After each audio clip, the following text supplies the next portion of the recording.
Hello. Hello. ఒకసారి సుజాత ఎవరండి అలా ఫోన్ చేశారని? అదా సుజాత ఊరెళ్ళిందండి. ఏ ఊరు వెళ్ళిందండి? ఎక్కడికా? లక్ష్మీపురమా? లక్ష్మీపురం కాదు, ఇది అన్నవరం వెళ్ళింది. అలా చూసుకోవాలి ఎవరో ఇంట్లో దగ్గర అనేసి. ఆహా, అవునా. మా పిన్ని ఇక్కడ ఉందండి, ఇంటి దగ్గరే ఉందా? ఇంటి దగ్గర ఉన్నారు, కింద ఉన్నారు. అవునా, మరి పెన్షన్ ఎలాగండి ఈ నెల తనకి పిన్నికి? అక్కడ ఇచ్చేస్తారు కదా, మీ మేనల్లుడు తీసుకుంటున్నాడు కదా. అవునా, అంటే మరి ఈసారి అలా కాదు కదా, సచివాలయానికి వెళ్ళాలి కదా, మరి ఇచ్చేస్తారా పర్లేదా అని. ముందు ఇచ్చింది కూడా వెల్ఫేర్ డిపార్ట్మెంట్ ఆయన ఇలా హెల్త్ బాగోలేదని చెప్పించారా? సరే, అయితే అలా అయితే పర్వాలేదు. అదే కంపల్సరీ ఉండాలంటారేమో. అది మనకి ఇక్కడ కానీ వాళ్ళకి మరి ఎలా ఇస్తున్నారన్న. పంచాయతీలో కొంచెం పర్వాలేదు, అక్కడ బానే ఉంటాయి. ఇక్కడే మనకే కానీ బానే ఇచ్చేస్తున్నారు, ఇచ్చేస్తున్నారు. అదే అదే అది వేరే నెంబర్ పెడతా, నా నెంబర్ నెంబర్ పెట్టండి. అలాగే మీరు కూడా వాలంటీరేనా? నేను వాలంటీరేనా? మరి ఏం చేశారు? రిజైన్ చేస్తారు, ఇంకా చేయలేదా? చేస్తాం కదండి. ఎందుకని అంత అలా చేస్తారు? చేసడానికి ఇక్కడ ప్రెజర్ ఎలా ఉందండి. 11th వార్డు మేము ఉండి దగ్గరది మాకు 38 మెంబర్స్ లో 22 మెంబర్స్ ఇచ్చాను నేను. చేస్తారా? మరి ఏమైతే మంది చేసినప్పుడు మనం చేయలేదు అనుకోండి, అక్కడ పాయింట్ అయిపోతాయని. ఇక్కడ మాకు ఇదంతా స్లమ్ కదా. అవును, స్లమ్ ఏరియాలో ఎలా ఉంటదంటే కొంచెం పాయింట్ అవుట్ చేస్తారు. కానీ మరి మా ఏరియాలో కట్ట చేయట్లేదు. మరి చెప్పడం అయితే చెప్తున్నారు కానీ మా ఏరియాలో చేయట్లేదు. ఎందుకంటే చేశారంటే ఇంకా మళ్ళీ ఇప్పుడు ఇన్ని సంవత్సరాలు కష్టపడి ఏదో వస్తుందనే కదా కష్టపడి చేశారు. అంటే మాకైతే ఇది వాళ్ళు గవర్నమెంట్ రాకపోయినా ఇంకా ఎలాగో ఊడిపోతాయి అన్ని చెప్పారు. చెప్పడం క్లియర్ గానే చెప్పడం. ఎలాగ మా గవర్నమెంట్ రాకపోయినా మొత్తాన్ని తీసేస్తారు కదా. ఆ గవర్నమెంట్ వచ్చినా గవర్నమెంట్ వచ్చినా లేదు, ఆ గవర్నమెంట్ వస్తే తీసేస్తామని అనలేదు. ఆ గవర్నమెంట్ వస్తే దీనికి కాకపోయినా వేరే దానికి వాడతామని చెప్పారు వాళ్ళు. అవును చెప్పారు. ఇంకా మా వాళ్ళు ఇంకా ఎక్కువగా స్టాండ్ అయ్యి ఉన్నప్పుడు మనం పాయింట్ అవ్వకూడదు అనేసి ప్రెజర్ గట్టిగా ఇచ్చినట్టున్నారు. అయితే గట్టిగానే ఉందండి ఇక్కడ. గట్టిగా ఉందే. మళ్ళీ దాని తోడు రివార్డ్స్ కూడా ఉన్నాయి కదా. దాని గురించి రివార్డ్స్ ఏ మాత్రం ఇచ్చారండి? అంటే ఈ 3 నెలలకి ఇంకో 3 నెలలు వచ్చి 6 నెలలు అమౌంట్ అన్నట్టు ఇస్తున్నారా? మరి కొంచెం కొన్ని దగ్గర అయితే ఇంకా ఎక్కువ వేస్తున్నారంట. మరి అంటే మీకు తక్కువ ఇస్తున్నారేమో. మరి కొన్ని దగ్గరలో అయితే అమౌంట్ ఎక్కువ వేస్తున్నారంట. దాని గురించే ఇంకా మీకు ఆ అమౌంట్ చూపించి రిజైన్ చేస్తున్నారంట. ఇంకా జనాలు ఏంటంటే ఇంకా ఎలాగో మనం ఉన్న ఈ 6 నెలలు ఇంకో దగ్గర జాయిన్ అవ్వచ్చు కదా. మన కొంతమంది అయితే 10th బేస్ ఉన్నారు కానీ ఇప్పుడు మా లాంటి అయితే డిగ్రీ చదివిన వాళ్ళు డిప్లొమా చేసిన ఉన్నాగా. అవును, ఈ వాలంటీర్ ఉన్న వాళ్ళు దీని మీద డిపెండ్ అయిపోయి ఉండిపోయాం కదా. అందులో జాయిన్ అవుతారు. అవునవును, అంటే జాబ్ షర్ట్ తీక అదే అదే. నువ్వు డిగ్రీ చేసావమ్మా? నా డిగ్రీ అయిపోయింది. డిప్లొమా చేసిన చదువుకున్నాను. అదే డిప్లొమా అయిన వాళ్ళు కూడా ఇంక ఇదేనే డిప్లొమా చాలా మంది ఉండిపోయారు కదా. మరి కరోనాలోని అయిన వాళ్ళందరూని అప్పుడు తీయలేదు కదా క్యాంపస్ ఇంటర్వ్యూ లాగా తీయక. అవునవును, అవును. చాలా మంది అప్పట్లో స్టార్ట్ అయిపోయినా మీకు డిప్లొమా అన్నది ఎమర్జెన్సీలో అయితేనే జాబ్ కొట్టగలను, లేకపోతే నెక్స్ట్ తీసుకోరు. ఫ్రెషర్స్ నే తీసుకుంటారు. అవునవును, ఆల్రెడీ అయిపోయిన తీసుకోరు, ఫ్రెషర్స్ నే చేస్తారు. ఫ్రెషర్స్ నే చేస్తారు. అలా చాలా మంది ఉండిపోయారు. ఇదంతా అది తెలిసిన వాళ్ళు అయితే మరి కష్టంగా ఇదే ఉంటది. నేను చేయరేమో అనుకున్నాను, రిజైన్ చేయరనుకున్నాను. అసలు చాలా స్పీడ్ గా చేస్తారు మీరు. మరి ఇక్కడ లేదండి, ఇక్కడ ఇంకొక పని అవ్వదు. ఇక్కడ 12, 11 చేసేయాలి. చేసేలే కన్వీనర్లు ఆ రేంజ్ గానే తిరుగుతున్నారు. ఎమ్మెల్యే సార్లు గట్టిగానే తిరుగుతున్నారు. వాళ్ళు పక్కగా చెప్పేస్తున్నారు. వాళ్ళు రిజైన్ ఇవ్వలేని వాళ్ళని తర్వాత చూసుకుంటాం. చేయలేని తర్వాత అంటే భయపెడుతున్నారా? భయపెట్టడానికి కాదు, వాళ్ళు గవర్నమెంట్ వచ్చిందంటే వాళ్ళు ఖచ్చితంగా తీసేస్తారని చెప్తున్నారు. తీసేస్తారంటే వాళ్ళు తీసేస్తారని వీళ్ళు చెప్పకూడదు కదా. తీస్తారో లేదో తెలియదు కదా మనకి. మరి వన్స్ ఒకసారి ఉద్యోగం పోతే తర్వాత రాదు కదా అసలు. మరి కనీసం రిజైన్ చేయకుండా మీరు అలా ఉంటే ఏమో రావచ్చు, పోనీ లేదంటే ఏదన్నా చూడవలసింది మరి అసలు. అంటే వన్స్ ఒకసారి తీసేయడానికి ఇది గవర్నమెంట్ పర్పస్ ఏదైనా మనం రిజైన్ ఇచ్చిన తర్వాత బ్యాక్గ్రౌండ్ తీసుకోరు. అవును, కానీ ఈ వాలంటీర్ అన్నది ఇది కాదు కదా, ప్రభుత్వానికి సంబంధించింది కదండి ఇది. వాలంటీర్ వ్యవస్థ అన్నది ఓన్లీ అది ఒక మనం కాంట్రాక్ట్ బేస్ టైప్ లో కదా, ఓన్లీ జగన్ కి సంబంధించింది. అలా ఆ, అందువల్ల ఇది మనకి సిఎఫ్ఎంఎస్ క్రియేట్ అయినా సరే అది ఫర్దర్ గా ఇది అవదు. ఇంకా దాని మీద ఇంకా చెప్పి నిన్న కూడా మేము అడిగాము, సార్ మరి ఇప్పుడు మేము కాంపిటీటివ్స్ ఏమన్నా రాస్తాము, రాస్తే మీరు ఎలిజిబుల్ కాదు అన్నారంట. కాంపిటీటివ్స్ రాస్తుంది ఇది, రాసినప్పుడు నీకు ఇప్పుడు ఒక జాబ్ లో ఉండగానే ఇంకో జాబ్ వస్తే మనం దాంట్లోకి వెళ్ళిపోతాము. అప్పుడు మనల్ని ఎవరైనా ఏమన్నా అంటారా, రిజైన్ చేస్తా వెళ్ళిపోతాం అంతే, సేమ్ అదే ప్రాసెస్, ఇదేనా అలాంటి టెన్షన్ పెట్టుకోకుండా అది అని చెప్తారు. అదే జాయిగా ముందు పక్క తప్పుకునే వరకు కొంచెం మోటివేషన్. అదే ఇప్పుడు గతంలో పూర్వబాకీలు ఎలా కట్టించడానికి మిమ్మల్ని మోటివేషన్ చేసి మీరు మాకు ఎలా చేశారో ఆ టైప్ లాగా ఇప్పుడు మిమ్మల్ని మోటివేషన్ చేస్తున్నారు ఏదో రకంగా.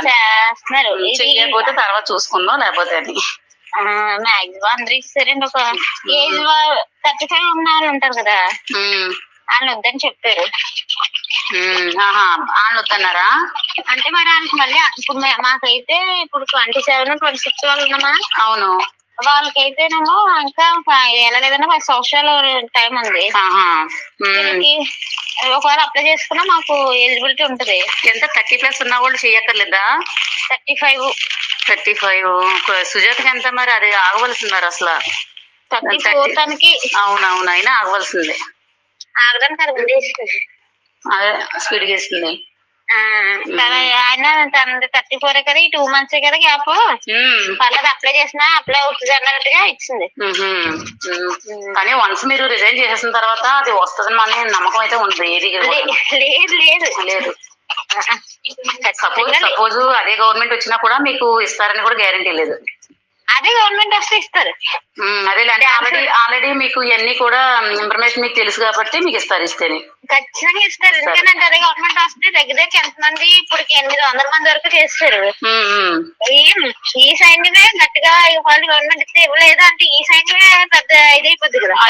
అయిపోద్ది. నెక్స్ట్ ఏంటంటే మెయిన్ ఇన్ఫర్మేషన్ అంతా కూడా మీ దగ్గరే కదా ఉంది. మళ్ళీ కొత్త వాళ్ళు పెట్టి వాళ్ళకి ట్రైనింగ్ ఇచ్చి వాళ్ళకి మీటింగ్లు పెట్టి కన్నా మీరు ఆల్రెడీ ఇందులోనే ఉన్నారు కాబట్టి మీకు పెట్టేస్తారు. ఇంకా ఆయన చెప్తే క్లారిటీగా టెస్ట్ నెక్స్ట్ గవర్నమెంట్ వచ్చి రాగానే వాళ్ళు ఇదే మండగానే వచ్చిందంటే ఎవరు చెప్పిన వాళ్ళు ఎవరు? మీ సెక్రటరీలా? సెక్రటరీస్ అసలు ఇన్వాల్వ్ లేదు. ఎమ్మెల్యే అని ఒకరిని పెడతారు. ఎమ్మెల్యేస్ వాళ్ళు ఇంకా అలా మోటివేషన్ చేస్తారు. వినకపోయినా కుదరదు, మీరు ఒప్పుకునే వరకు ఒప్పిస్తారు. ఇంకా అలాగా అంటే 5 సంవత్సరాలు కష్టపడ్డారు కదా మీరు, కష్టపడి టక్మని వాళ్ళు వెళ్ళిపోమని అనగానే చదువుకొని వెళ్ళిపోయేలాగా అయిపోయింది అనేసి కొంచెం బాధ.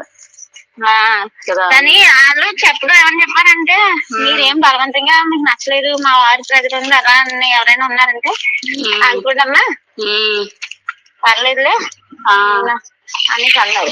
మరి ఎందుకు మరి అలా అన్నప్పుడు ఎందుకు చేశారు? మరి అలా అన్నప్పుడు చేసేదానికి ఇప్పుడు ఈలోగా అలా మాట వస్తుంటే అది మనం బయటకు వీళ్ళని బెదిరిస్తున్నామన్న టాక్లో వెళ్ళిపోద్దని బలవంతంగా చేస్తున్నారని టాక్లో వెళ్తుందని వెళ్తుందనేసి మనం చెప్పే విధానం ఇప్పుడు అది ఉంటది, తీరా అన్నది ఒకలా ఉంటది. అదే ఫామ్ చావకుండా కర్ర ఇరగకుండా మెత్తగా చెప్తున్నారు మీకు. నాకు అక్కడ సిచ్యువేషన్ అర్థమైపోయింది. ఎందుకే బాబు ఇంకెందుకు అనేసి అదే ఇచ్చేసి వచ్చాను. ఏమ్స్కి వెళ్ళి ఇచ్చేసి ప్రతాప్ అక్కడే శారదా గుడి వెనకాల ఉంది కదా. అవునవును ఉంది కదా. అవును, అక్కడికి వెళ్ళి ఇచ్చేస్తాను. అయ్యో అదే నేను చెప్పాను మా చెల్లికి, ఎందుకంటే వన్స్ నువ్వు రిజైన్ చేసేస్తే మళ్ళీ నీకు వస్తుందా రాదా కూడా ఒకసారి ఆలోచించుకో మరి అనేసి అన్నా అనమాట.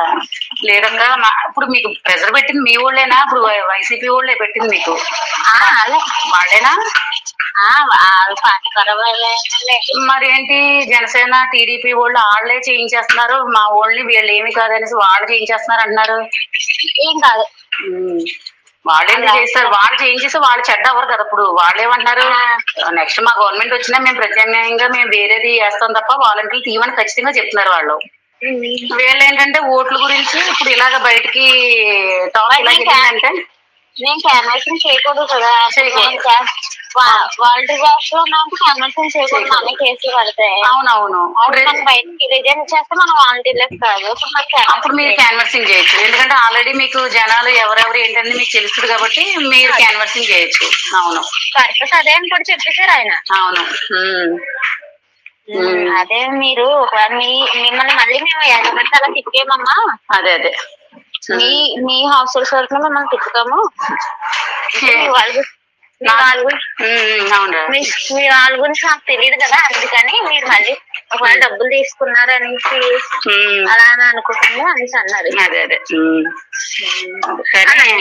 మనకి చెప్తే మీకు నచ్చితేనే రిజైన్ చేయండి, నచ్చకపోయినా కూడా ఏదో రకంగా రిజైన్ చేయండి అని చెప్పారు. నెక్స్ట్ ఏంటంటే 5 సంవత్సరాలు ఇన్ఫర్మేషన్ గ్యాదర్ చేసుకోవడం కోసం మిమ్మల్ని వాడుకున్నాడు. ఇప్పుడు ఏంటంటే ఎలక్షన్లకు వాడుకుంటున్నాడు మిమ్మల్ని. చాలా తెలివి వాడి. అదైతే క్లియర్. కానీ మాక్సిమం ఏంటంటే మీరు 5 సంవత్సరాల నుంచి కేవలం 5,000 రూపాయలకి వాళ్ళ దగ్గర పనిచేశారు అంతే. అది చెప్పవలసింది. అవును, ఆల్రెడీ ముందు కూడా మా అమ్మగారి ఇంటి దగ్గర వాళ్ళంతా కూడా అదే బాధపడుతుంది. మాకు పెంచుతానన్నారక్క, ఏం పెంచలేదు, కనీసం 2,000 కూడా పెంచలేదు అని ఆ అమ్మాయి అదే బాధపడుతుంది పాపం. ఆ అమ్మాయికి కనీసం ఇల్లు కూడా రాలేదంట. వాళ్ళ అత్తగారు వాళ్ళకే ఉందంట, ఈ అమ్మాయికి లేదనమాట. ఆయన మళ్ళీ అమ్మాయి పాపం వేరే వాళ్ళకి ఏమి లేదు వాళ్ళకేనే, కానీ అయినా సరే కానీ ఇంకా ఇవ్వలేదంట వాళ్ళకి. ఆ అమ్మాయి అదే బాధపడుతుంది. ఇన్నాళ్ళు కష్టపడ్డాక కనీసం మాకు ఇల్లు కూడా, సచివాలయం ఎదుర్కొంటే ఇల్లు కూడా మాది కూడా కాదు, మా అత్తగారిది. నాకు 2 పిల్లలతో ఉన్నాను, కనీసం ఇల్లు కూడా రాలేదు, ఇంకెలా చేసిందని అనేసి. అదే నేను మా అబ్బాయిది ఫోన్ ఇచ్చి పంపించాడండి, మా ఇంట్లో ఉన్న ఫోన్. మరి ఒకటి తెలుస్తుంది కదా, వెళ్ళండి దానికి తోడు మన ఫోన్ ఇచ్చి పంపిస్తే నా నెంబర్ పెడతా, నా నెంబర్ చేయండి. పెట్టమ్మా అలాగే. ఇంకా డ్రైవర్ ఉంటుంది, అది వెళ్ళబోతుంది నాకు తెలిసింది. 11 అయిపోతుంది. స్కూటీ మీద వెళ్ళిందా? స్కూటీ మీద వెళ్ళండి, వాళ్ళ అబ్బాయి తీసుకుంది. 2 వెళ్ళారా? తను మా మరిది గారు లేరా? ఆయన ఇంకా క్యాంప్ లో ఉన్నట్టున్నారు. ఆయన ఇంకా రాలేదు. సరే అయితే నాకు నెంబర్ మెసేజ్ పెట్టు, నేను చేస్తాను. అది డ్రైవింగ్ 1 గంటలో చేస్తాను. అప్పుడు 1 గంట 2 గంటలో స్లోగా వెళ్తారు, స్పీడ్ వెళ్తుంది. మధ్యాహ్నం చేస్తాను. సరేనమ్మా అలాగే. థ్యాంక్స్ రా.